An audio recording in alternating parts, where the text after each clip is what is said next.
Hello, everyone. We're back. It is another episode of My Pop 5. And our guests today are people that are really exciting to me. They're defining the next generation of what pop influenced rock with high energy, hard on your sleeve types of lyrics, and an audience that is deservedly growing by the day. Their debut label album just came out here in September called I Think I've Been Here Before. And they're currently gearing up for a run, including a stop here in LA on November 9th. We have Arrows in Action. I am so excited to have you all here. Your music is so great, and I'm so thankful that you're here to do the show. So thank you. Yeah, thanks for having us. I'm excited to do it. I'm Victor. I sing. I'm Matt. I play guitar. I'm Jesse. I play the drums. Awesome. You know, one of the things that I think can sometimes be difficult, and I know we were kind of musing on it before we actually started recording, is that for some folks, I think actually coming up with the Pop 5 can be difficult, even when you're one person.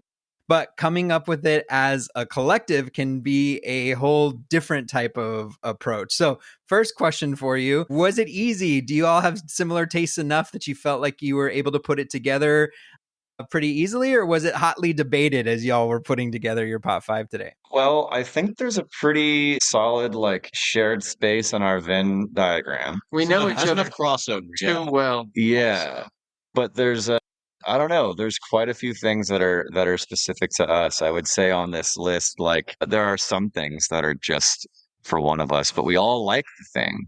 But the attachment maybe is from just one of us. It's just different. Yeah. Yeah.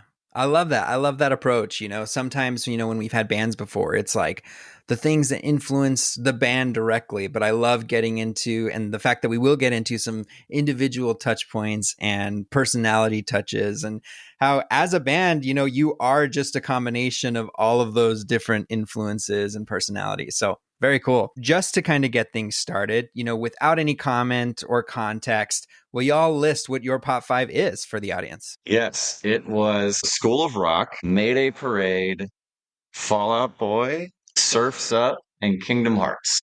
Love it. Well, let's get straight into it. And I'm super, excited to kind of hear some of the story behind this. And let's start with that first one, which is School of Rock. Jack Black, one of the GOATs out there. But tell me, why is it here on your Pop 5? And yeah, share what's so special about it. I heard you in music class. You guys can really play. Why didn't anyone tell me? I think it's time we started our new class project. Rock band. Can we tell our parents? No! Lead guitar, Zack Attack. On bass, Posh Spice. Keyboards, Mr. Cool. Drums, Spazzy McGee. You three, groupies. I included that one, I guess, mostly for myself. That is my favorite movie of all time. I can watch it always. It's comforting, and it was a large part of what made me want to be in a band. Just so much about that movie that is just inspiring, makes everything seem so attainable and possible. That's such a core memory movie for so many musicians, especially, getting started here in the last decade or so. When did you first see it, and kind of what effect did it have on you? What year did that movie come? I'm going to guess 2004, 2004-ish. I thought it was your favorite movie of all time. Your F-mote, if you will. It is my favorite. My F mode. My F mote. It is, and I forgot if it was 2003. 2003. It's 2003. Okay. Yeah. I guess that I saw it in 2003. I was one. No, I was 7, and I started playing guitar when I was 8. So there's a pretty 1-to-1 thing there. Took a year off. Took about a year off. I was trying to see how you could do a year of watching it. Sad. Yeah, I just thought it was super cool that the actors in the movie are all playing their instruments. That was the priority, because the original script was more of a musical. So they were just looking for people who could actually sing and play more so than act even. That's very cool. And whenever you're saying it inspired you to kind of want to do music on your own, was it hey, I want to learn an instrument, or was it the actual be in a band, the camaraderie pieces of it, or maybe a mix of all of it? It was all of it. They've never been separate for me. I love playing guitar and I love sitting alone and playing guitar, but the interest in playing guitar has always been connected to wanting to be in a band the whole time for me. And I think it's just because of that movie. And then that movie making me want to go listen to all the artists that are in that movie and watching old concert footage of those artists and documentaries about those artists. It's been completely attached to being in a band the whole time. So yeah. I think the first time I saw that movie was with you. Really? I think so. Well, because we watched it together. I definitely have seen it before then, but Matt has showed it to us a few times in a positive way. Yeah. Parentheses positive. Oh, it's an incredible movie. We're kind of due for a rewatch for sure. We haven't watched it the last 2 years together, at least. I think. I feel like at least last year. Which we should do a yearly watch of that.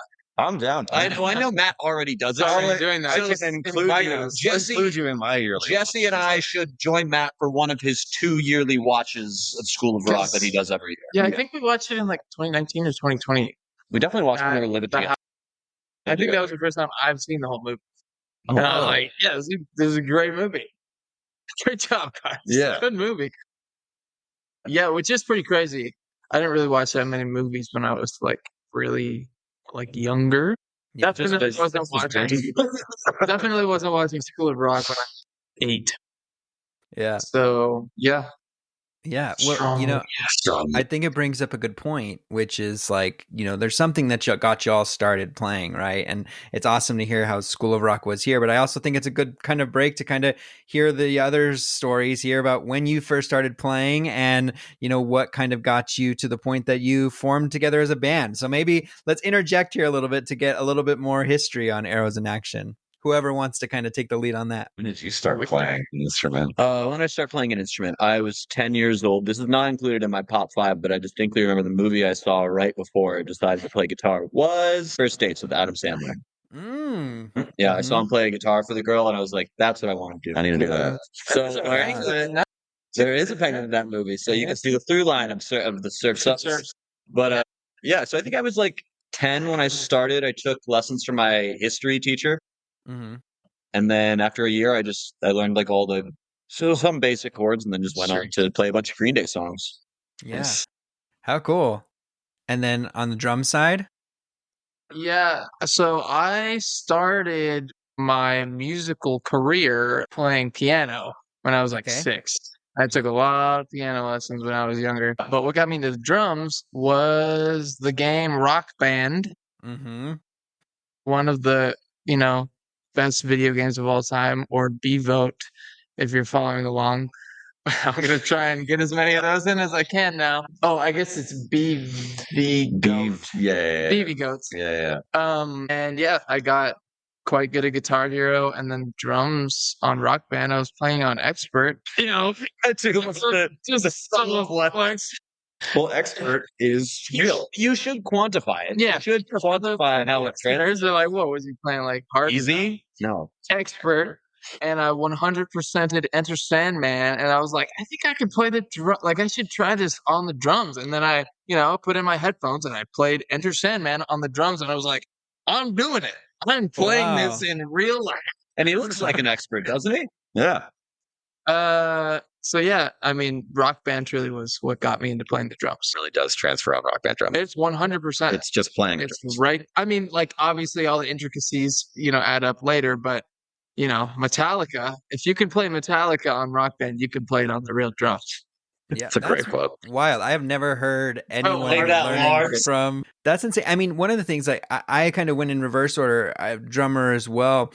But like playing Rock Band was like, easy for me to see because I was like, okay, I could see what rhythms are happening and like it's easier to translate. But hearing the opposite is wild. Like it's cool, like that you had the dexterity, and like the ability to then like translate it later. Like that's a cool origin story. My favorite Rock Band memory was like because I was a drummer too. Like I was trying to Phil Collins it. I had the mic set up, trying to do it both at the same time. Was never successful. Nice. I was never successful. But, yeah, I don't think I've ever tried that. That's what, like lead vocal? Or singing vocal.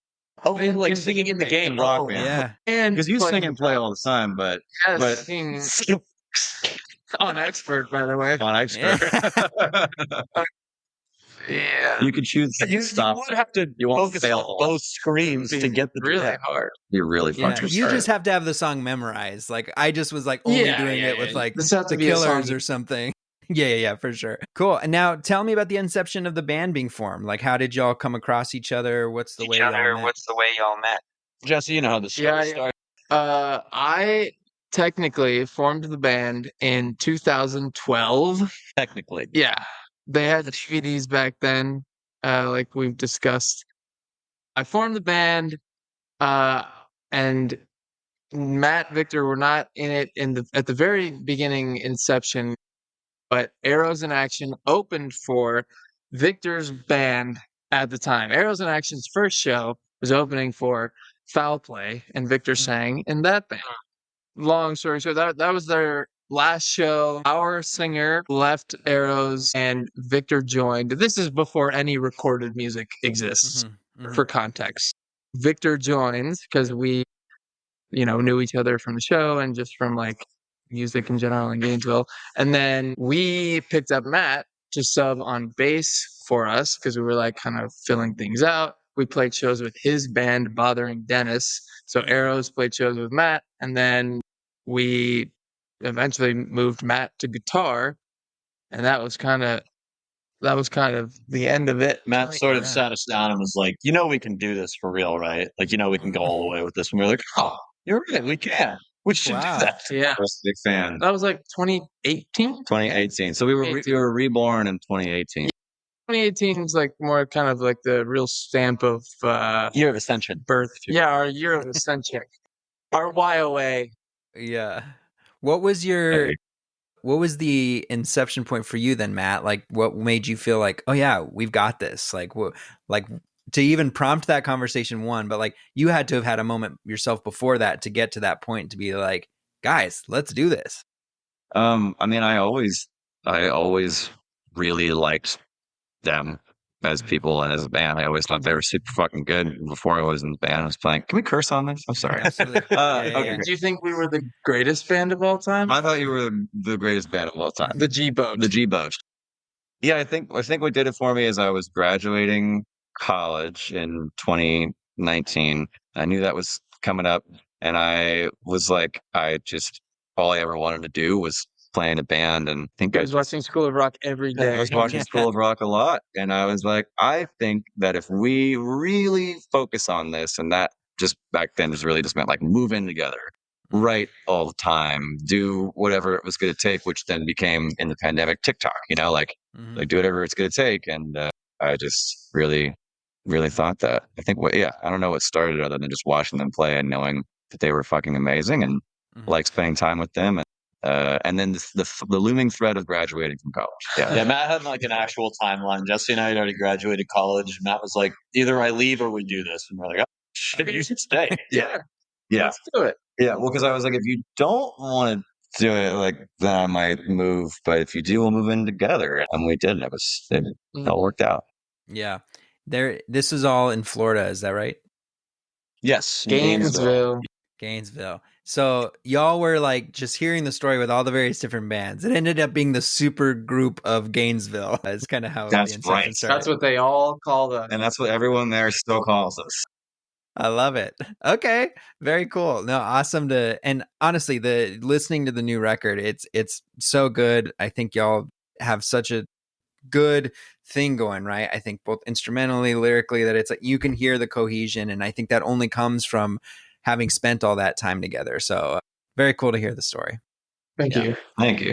Okay, before we move on from School of Rock, I gotta ask, most memorable scene or most memorable moment for you that like just immediately comes to mind when you think of that movie? This is Spider. He's your replacement. Yeah. That's a good one. Dog.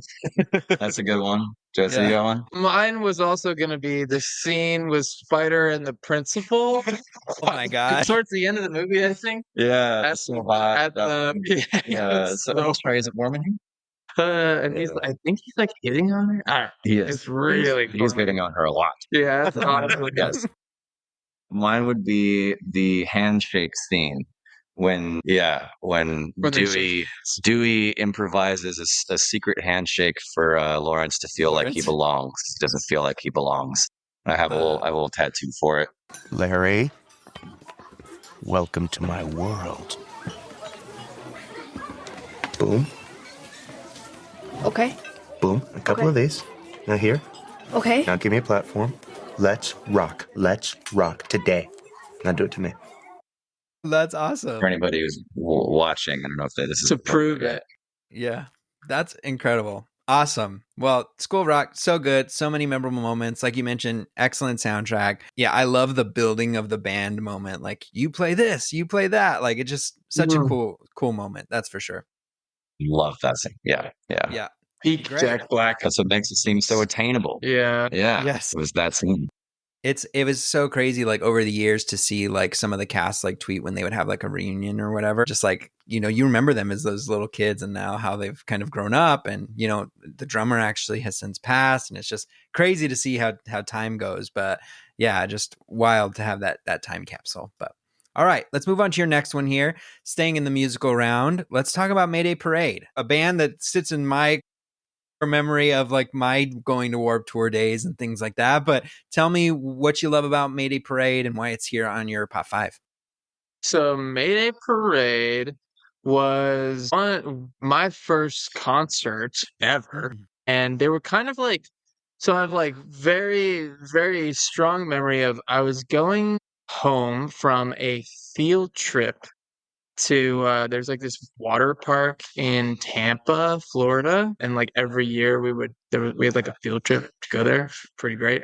And on the way back, one of my like classmates showed me, like, we were just listening to music on an iPod. Oh, the split earphones. Oh, yeah. Oh, yeah. Not even split. Yeah, we weren't at the technical, the split. They played Black Cat by Mayday Parade from Lesson in Romantics, and I was like, this is really cool. I like this a lot.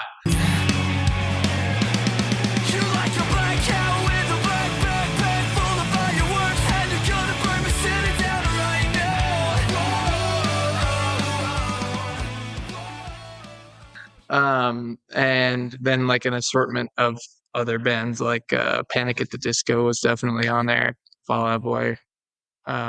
So then I think I got to see them when I was 15. They played in Naples, Florida, opening or they were like direct support to Andy Grammer. Whoa, that is a head up. Whoa. I don't even know if they remember it. I've since like mentioned it to like Alex, and he was like, wait, we did what? I was like, no, man, I promise you did this. I'm surprised. I feel like that's got to be like such an outlier that it would be extra memorable, but it was like a weird outdoor music festival in Naples, Florida. Oh, was it like a festival? Was there other bands? I don't know. Because that would make sense if they didn't remember It was weird. Would you even It talk was about underattended for the time. Did they go on tour? Oh, yeah. Yeah. 239 Music Festival in Naples, Florida. We've confirmed it. So wow. it's hard to call it a music festival. There was like 4 bands playing, but Andy Grammer was one of them, as well as Mayday Parade. And I got like a drumstick from that show and set list signed by everybody. Peak show for me. Not by Andy Grammer. I would have liked that too. So yeah. So they hold all of their albums have been kind of like big for me too. So yeah, big band in the early upbringing. First concert type of experience. Mostly that's like you're dragged by your parents to go see, ZZ Top or something. What is that one was when you led, right? Like you had heard the band and you're like, I gotta finally go see them. Is that what the story was in that instance? Yeah, it was. I went with a couple friends from high school, and it was like a 2-hour drive. So into, I don't know if you know much about Naples, Florida, but it's basically a retirement community on the West Coast. Yeah, from one to the next. Yeah. So we just took a little drive down there to this parking lot, essentially, and incredibly exciting. Do you feel that there's any direct correlation in terms of your love for the band and how it correlates back to what y'all do? As an outsider, I might be able to kind of say like, instrumentally there's like genre like things that are kind of in the same vein, but also like I think they walk a line between like energy and vulnerability, and that's something I definitely hear in your music. But sometimes that's not necessarily like intentional, right? Sometimes it's just like a product of, you know, your influence. But I'm curious if for you, if Mayday Parade like has actual some direct correlation into the way you approach writing and making music. I would say back in the day, probably. And I think like we have, especially Vic and I have a lot of like that era, like Warped Tour band influence that just like lives on like without a doubt, like subliminally within us. Like I don't think we reference them currently. I do think that like lyric. Oh, yeah, Not that we've for taken sure. anything from them, but like that has influenced our style lyrically, and I feel like that is why we always have like the I don't know. There's always like a tinge of like emo or something to it, or Yeah. emotionalness or vulnerability, and I think we gained a lot of that from those early Oh, like scene bands yes. and Yeah. learning how to like just put your heart on your sleeve like that. There's something about finding that SAT word in a Yeah. verse too. That's like that is very them. Mhm. It's Yes. like Mm. you know, yeah. There's and that maybe is an emo thing to do. I don't know. Or you have some flowery language that still accomplishes. Oh, yeah, what I you mean, needed to. Yeah, like Panic, Fall Out Boy, like Mayday, all of them were doing that. Yeah, So we don't always do it, but we're like, should we get an SAT word in this song? Let's take a look. What can we do What here? words do we got? Yeah. Yeah. No, that's very cool.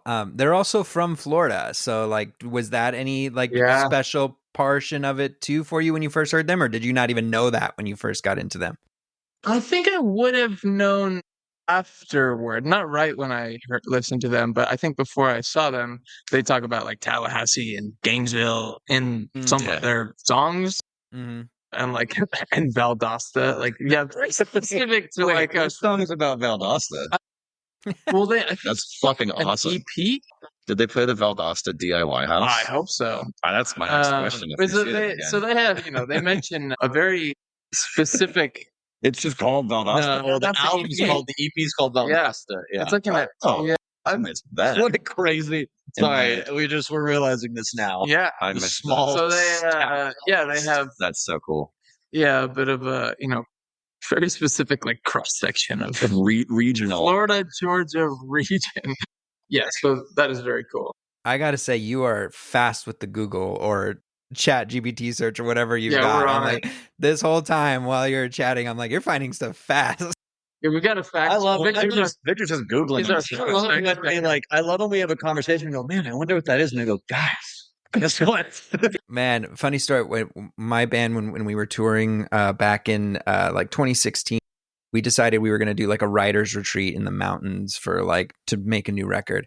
And that place had no service. And I don't know how like ridiculous it was for us to be like, and who had that one song or that one band? And then like no one could look anything up. And so like we would go into town like maybe once every like 3 or 4 days. And we had just like a list in our notes app on our phone. Of, like, what's the stuff we have to look up when we get back into town? Like it drove us crazy. Yeah. It's funny. That you said that. That's awesome. I can just imagine like we're in like the cabin and we're like at a whiteboard and we're like, all right, you got a question, put it on here. Just like I'm just imagining saving up a list of all the things that I Google in one day. Yeah. Taking it to the library with you on Friday or whatever. Oh yeah. That was the most fun, Damn. is like when we'd have the list and like even before we went into town, someone finally remembered like, oh, it was Shakira or whatever, and then we're like crossing it off the list, Anyway, That's awesome. funny aside, let's stay in this vein, right? And talk about your next one here, which is Fall Out Boy. Fall Out Boy is also just like the premier band of that time that you're kind of like talking through, especially in terms of popularity, right? Like blowing up with, Sugar We're Going Down and so on. But yeah, tell me what your kind of influence was with Fall Out Boy and why they're here on your Pop 5. So Fall Out Boy for me was like one of the first like band, like the first band that I got into was like Green Day and Blink, but once I like got into Fall Out Boy, like it really made it clear like how much, like I love punk music, but it gave it so much more range. Like there was so much more they were doing, and like I remember the first song I ever heard by them was Dance Dance, and that was the first time I knew what a bass was, and I was like, that's sick. I don't know what that is, but I like it.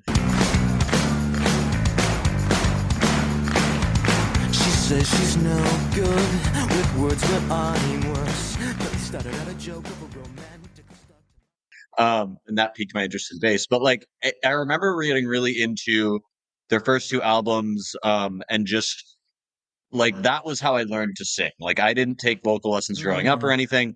I would wake up, walk my dog at 5 a.m, and just sing through a Fall Out Boy album. Just wake up the whole neighborhood. Yep. Oh yeah, I was the worst. And so I just walk my dog for like a half hour, whatever, sing most of the Fall Out Boy album, and just try to I would be breaking my voice trying to get there, and then eventually it would like get better. But no, like that was basically where I learned to sing. And like I didn't know that like runs weren't like I couldn't do runs like Patrick Stump, but I was like, oh, this is what singers do. Okay, like I gotta be good at this, I gotta be good at falsetto, like all these things. And like it's I don't know, I still like to this day Infinity on High and Folly Ado are like my favorite records. I was listening through Infinity all yesterday. Folly Ado truther. Yes, absolutely. Oh, and I used to not be a Folly Ado truther. I honestly didn't listen to it until like 2017. Bad on my part. And then I was like, this is the best thing it had ever done. This is the best thing in music. Yeah. the greatest album of all time. Well, and the new one kind of sounds like it. And The new one in is my cool, but opinion, it's kind of like the closest thing to it. It feels like a natural sequel to it. Yeah. Mhm. And the only time I've ever seen Fall Out Boy was at When We Were Young last year, which is kind of crazy, I think. But I didn't see them until I was 29. That is crazy. Yeah, my That favorite was band the ever. first That time was my seeing first Fall Out Boy show. It And they was played just- every era. They it was played awesome. like, They did did they start with like Saturday or something? Or no, they closed I think Saturday. they started. They still closed with Saturday. I think they Yeah. started with Grand Theft Auto. Yeah, it was like Yeah, Grand Theft Auto. Yeah. They went like Mhm. earliest to latest album order. It was They're doing an Eras tour thing. It was sick. And I think like Pete Wentz specifically, like Patrick Stump is an amazing vocalist, amazing composer. But Pete, always gets so much love for being like the front man of that band.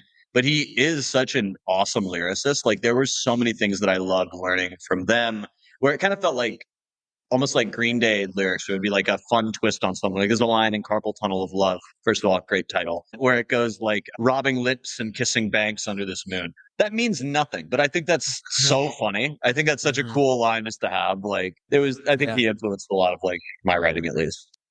Totally. That's awesome. Yeah, I listened to them do the show Song Exploder. I'm not sure if y'all have heard of it, but they like break down the inception of a song, and they were talking about Sugar We're Going Down.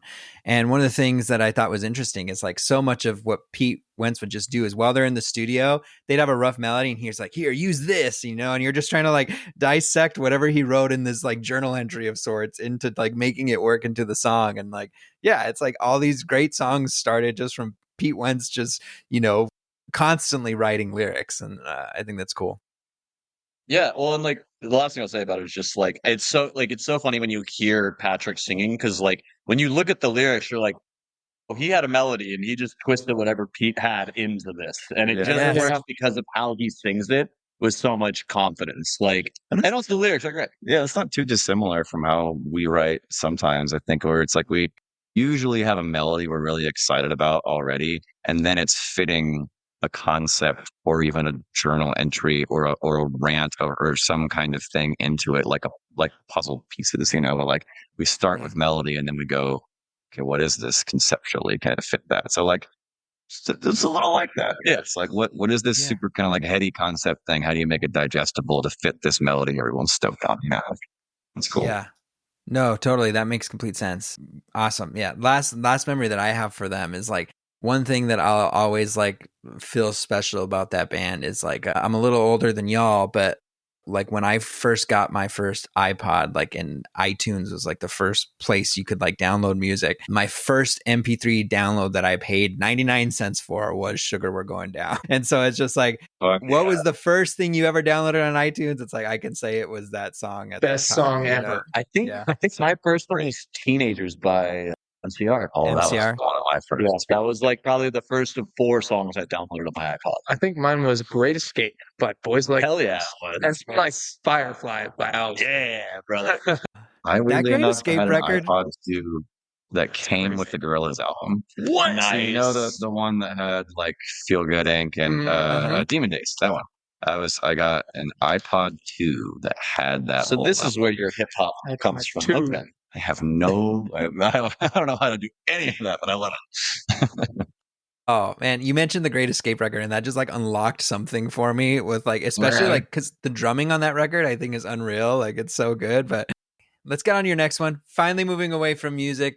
We're talking about Surf's Up. I'm curious about, I love when we can like see the things that I'm like, I could see that's an obvious influence. And then there's other ones that you're like, I'm very curious. How did this one come to be? So the tell me, Penguin movie. what about Interesting. Surf's Up is here for you? You'll hear it after he explains. Just watch the movie sometime. Put our song "Feel It Again" to it. It'll be honestly, like, so I saw Surf's Up for the first time. I think like when it came out. So I must have been in 7th grade or something like that, or 6th grade. And like, so my dad has always been a big surfer, like his whole life. He taught me to surf, and so there was like a little bit of. I just liked that about it. It was like a fun like kids movie. It had Shia LaBeouf. I love Zooey Deschanel. She's in it. Jeff Bridges, who's Napoleon Dynamite's actor. John Heater. But he's that guy's in it. He's Chicken Joe. Chicken Joe, yeah. And so many. Yeah, he is. John, wait, what's his name? John Hader? Hader. Honestly, I hadn't even seen anything he was in before that. I hadn't seen Napoleon Dynamite, but I was just like, oh, you mean the Chicken Joe guy? Chicken Awesome. Joe. But like, it's not even that it has like an incredible. I mean, it does have a good message where it's just like, do what you want to do for yourself, like, like do what makes you happy and don't worry about like pleasing other people. But I also just really like the soundtrack. Like, it really opened up a lot for me. Like, it had like Incubus and like the Dirty Heads, and I remember it had like Sugar Ray and New Radicals, You Get What You Give, and like there were and Holiday by Green Day, and there was just such a cool mix of songs on there where I was liking a lot of punk music, and then I was like, oh, but also this stuff's like super chill, like You Get What You Give and like Sugar Ray, and so I think I'm also I love the beach, so I think that's part of it too. I love it. That it was like one of my favorite things about doing this show is as much as possible. Sometimes people will put like a 800-page novel or whatever, but like I try to experience everything before we come in and have a chat. So like I remembered watching this years and years and years ago, but it just left my mind. And so like going back and rewatching it, it's just like, yeah, it's a great. Sometimes you like get hit in the gut with these animated movies sometimes because they really have like a real emotional payoff and like the whole underdog vibe to it. And so yeah, just a fun one here for sure. So to me, that one's kind of like School of Rock, where like it doesn't have like any like horribly devastating sad part. It's sort of like an uplifting movie like the whole time. Yeah. So, yeah, for sure. And I think it's just like you always want to root for that like underdog tale, right? You're rooting for that experience. And so it was fun to kind of go back, and all the different characters too are just like awesome. But was there anyone for you specifically that you felt most drawn to in the movie? Chicken Joe. Chicken Joe. Chicken Joe's the best. You feel it in my nuggets. That is so good. Yeah. You mentioned the like, hey, if we go back and listen to your tune and watch it again, like we'll get it. What is it that you think and how it has kind of come back into your work? Like what would those things be for the audience? I asked you to come over and undo all of our closure. Well, then tell me what's the worst that could go wrong? Is there anything left over? Let's go and lose our composure. Think that I've been way too sober for too long. And in the morning I'll be wasted on you. I want it, don't stop what we started. We were writing this song, Feel It Again. Like we will leave movies on in the background just on mute. And like, it's not really like, let's pick this movie to go with this song. We just put something on and it was my turn to pick the movies. It's noting. This was also, it was playing on DVD. We had access, so we were writing in like a cabin in California, and we had access to DVDs. All the DVDs. And Surf's Up, we were like, oh, hell yeah. We got to put, I think it was day one, specifically. Day one in the cabin, we were like, oh yeah, we got to put like a cool movie on in the background just because like that's fun. I think it did help the song. I think it did like almost without I think normally we'll just put on a movie and it's cool to have it there, but like I remember at one point Jesse turned to the TV and he turned back to the computer, then back to the TV, and he was like, guys, this is for this movie. This like, works. And if you're looking for a part, it's like the last 3 minutes of the movie when they're surfing, when he's it's like the slow-mo surfing's happening. Yeah. And Feel It Again comes on. Right when Cody's getting barreled. Yeah. It's perfect. Yeah. That whole first half of I Think I've Been Here Before, and like the soundtrack of that movie, I feel like pretty, because like you were listing like Sugar Ray and like New Radicals, and I mean like there's a Green Day song on there. Like what else? It's like like oh man, it's all like upbeat things that fit of like the beach and the sunset, but they're all also kind of punk influenced, like kind of. Yeah, because the 311, yeah. 311's on there. Yeah, exactly. Like that. The first half of our album was written for Surf's Up. Yes. Yeah. Yeah. You could watch Surf's Up with the. Yeah, I hear if you turn on Surf's Up with the sound off, the first half of I think I've been here before lines up with it. Oh, that's hilarious. Yeah. It's interesting that this is the song that we're talking about because like when I was like writing down like stuff after listening to your record, like I loved the big opening like to the record, and then like you really get into that like fun groove there on like track 2, and I was like, oh, I love this, and that's just one I jotted down, and so like now that it comes back full circle with Surf's Up is just it's awesome. So we will plug it here in the episode for everyone to listen, you know, for that moment. But awesome. Well, let's get to your last one here, Kingdom Hearts. I think nothing screams emotionally complex escapism like this game. What got you hooked in Kingdom Hearts? Yeah, and I'm assuming leading up to this, you played through all the games to get caught into the podcast, including Chain of Memories. I hope. Yeah. So Kingdom Hearts, that is one that I love a lot. I think, well, one, it's got a really great soundtrack. Mm-hmm.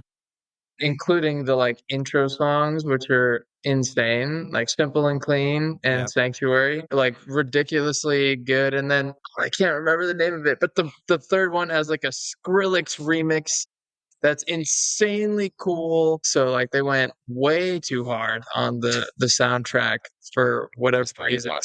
Yeah, it's so good. Yeah. But yeah, it's funny when I played Kingdom Hearts, I hadn't actually watched any Disney movies. Hell, I wasn't really like allowed to watch Disney. I'm learning this at the time. Oh, yeah. So his for introduction me, to Goofy is like a guy fighting with him. yeah. Well, no, For me, I'm very curious. You know, one of the things like it's very interesting. Every time you've been speaking up, it's like I never saw any movie or went to any concert or did anything. So it's fun to hear all of this stuff in hindsight. You can read into my childhood, I guess, as much as you like there. Yeah.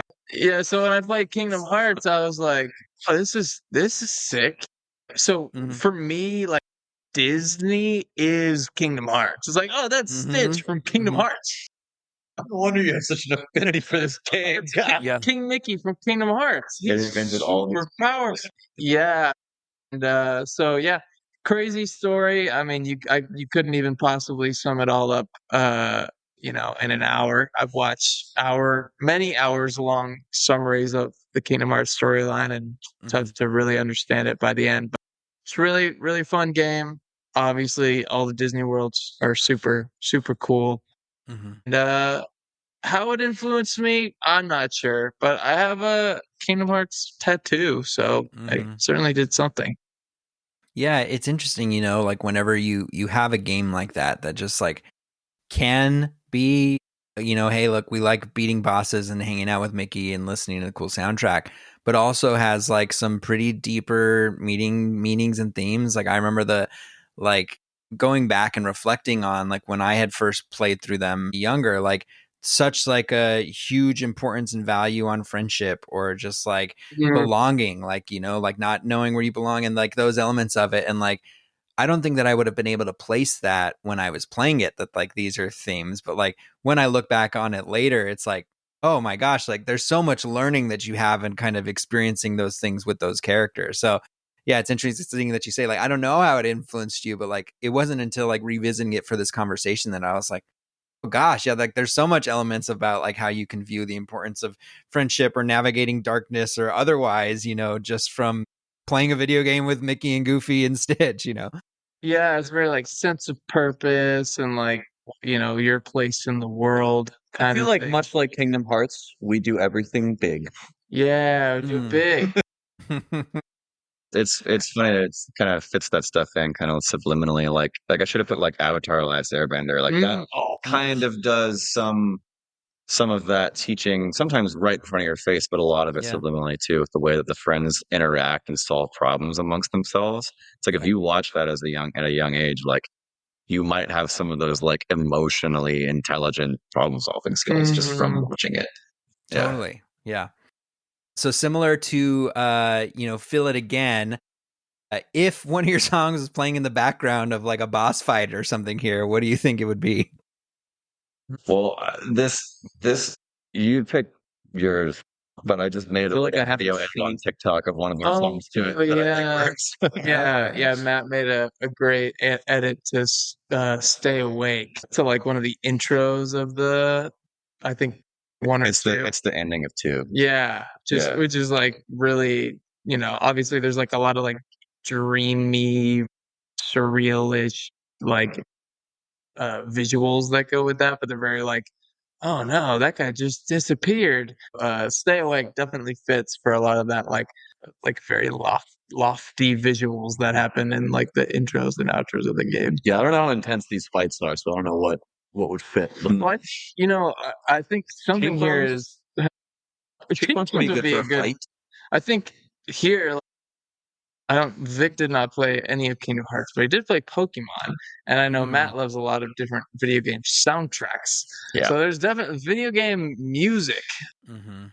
Whether we probably don't reference it much, but definitely exists. We've probably heard a lot of video game original soundtracks in our lives. I feel it again even has a little bit of that too, like even just the like there was 100%, actual like video game references Jesse was making where he was like, oh, it's we would just do it into the mic. We would just make the video game noise into the mic and then put it like sprinkle it throughout the track. That's sick. That's awesome. Very cool. Well, hey, let's talk a bit about, I think I've been here before. I know it's kind of circled, your Pop 5 in general, but I want to give you the actual time to kind of plug it. It's your first label release. What feels different about this one in comparison to what you've done before? A big part of what's different this time is we had, I won't venture to call it a concept record, but we had a concept to chase, right? We knew what we wanted to do to keep things cohesive. And as we were doing that, we realized that we had 2 cohesive pieces. And so I think splitting it up into 2 halves was definitely something we hadn't done before. And it was something that was really fun to explore conceptually while we were finishing things of like, even if it just came down to like, what synth tones are we going to do? What's the vocal arrangement going to be like? What are we going to do to make these things really fit the themes we want them to? So that was really cool. And we feel like we've created a little bit of a world for people to kind of imagine while they're listening. And then just having Network alongside us has been awesome. So far, it's been really, really helpful. And, having a single off this record at radio is something that's completely new for us and just really exciting. That's awesome. Yeah. I feel like maybe one of the things is just like our first album was like, we purposely made it so eclectic. Like we intended for there to be a lot of like stark contrast between a lot of songs, I feel like. And what was cool about this was that we kind of, I don't know. It felt like more purposeful. Like it felt like more of a choice to like kind of be like, oh, let's use this on these songs so they feel connected, but then also like distinctly have a contrast between the first half and the back half. So still kind of calling back to what we did with the last one, but making it more like concise. Yeah. Totally. Yeah. Intentional. Yeah. Okay. Maybe a little less existential on this record, but it's got its moments. Yes.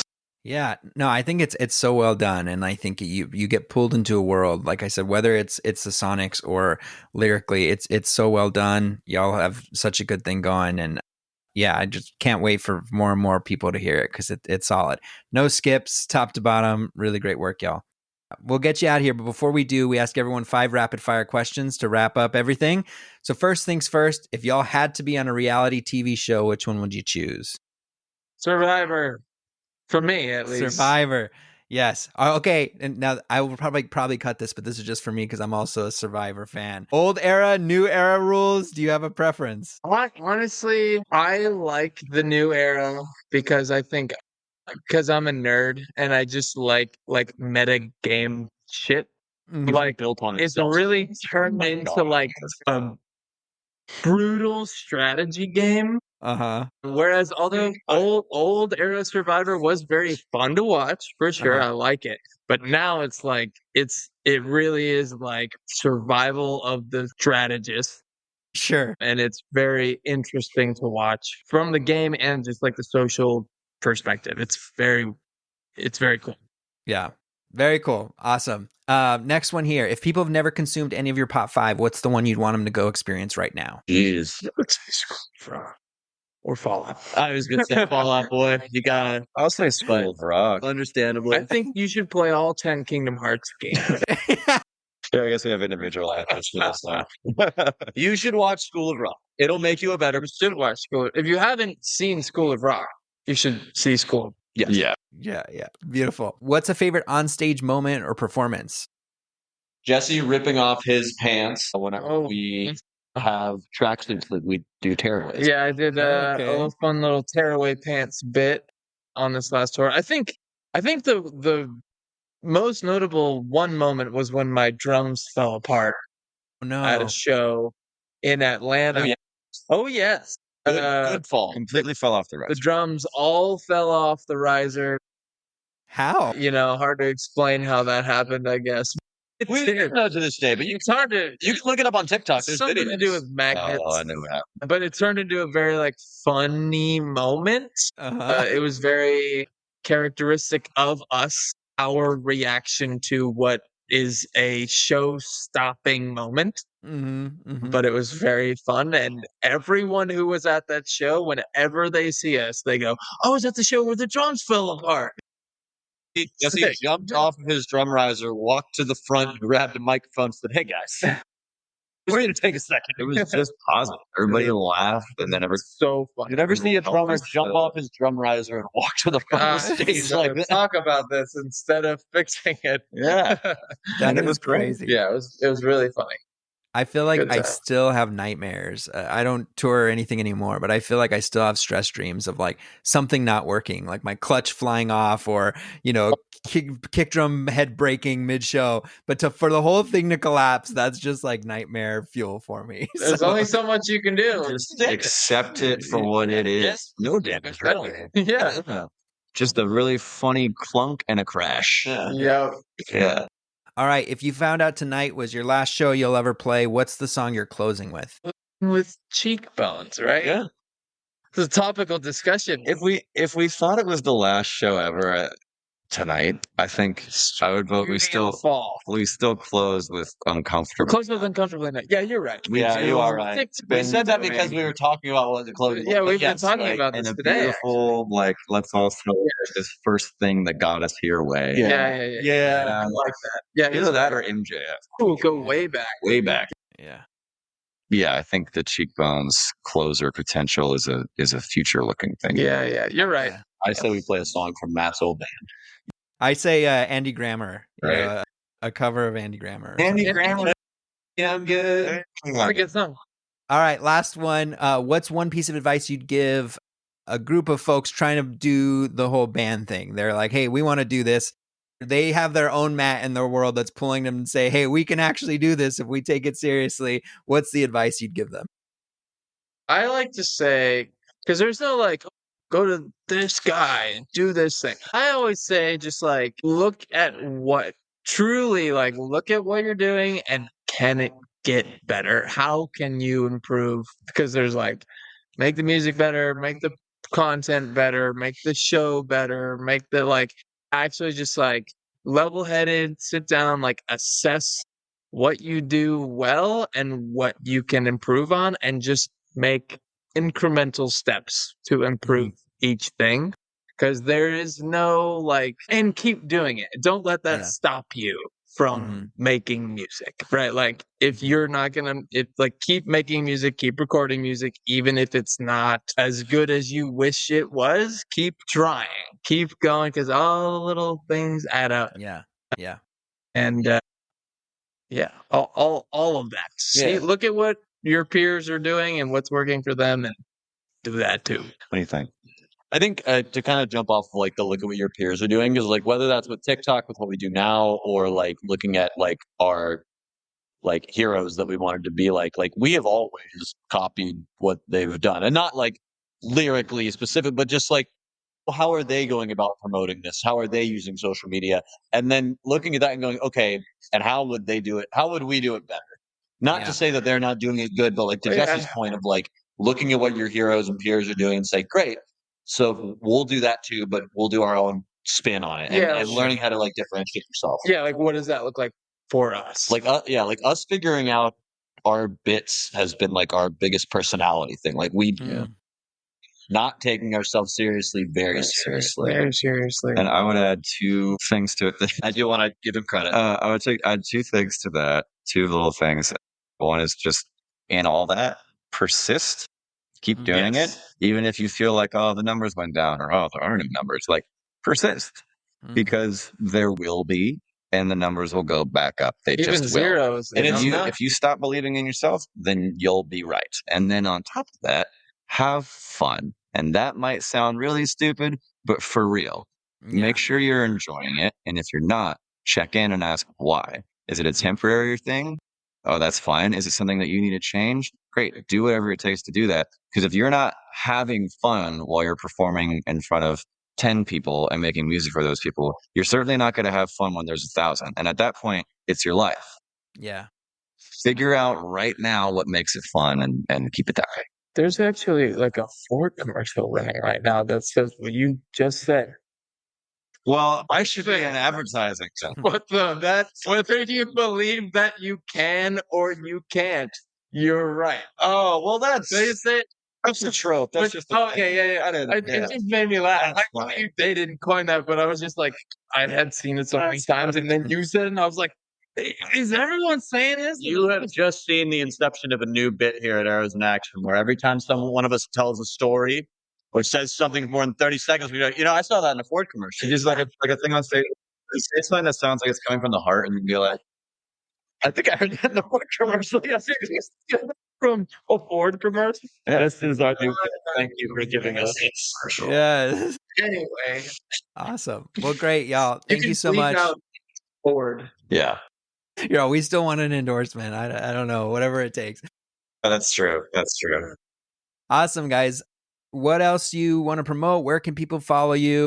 And how can we show you love? Well, stream the record anywhere you stream music, please. Come see us on tour this November. Almost the whole tour is sold out, though. So if you didn't get tickets, fly to Worcester. Fly to Worcester and buy tickets there.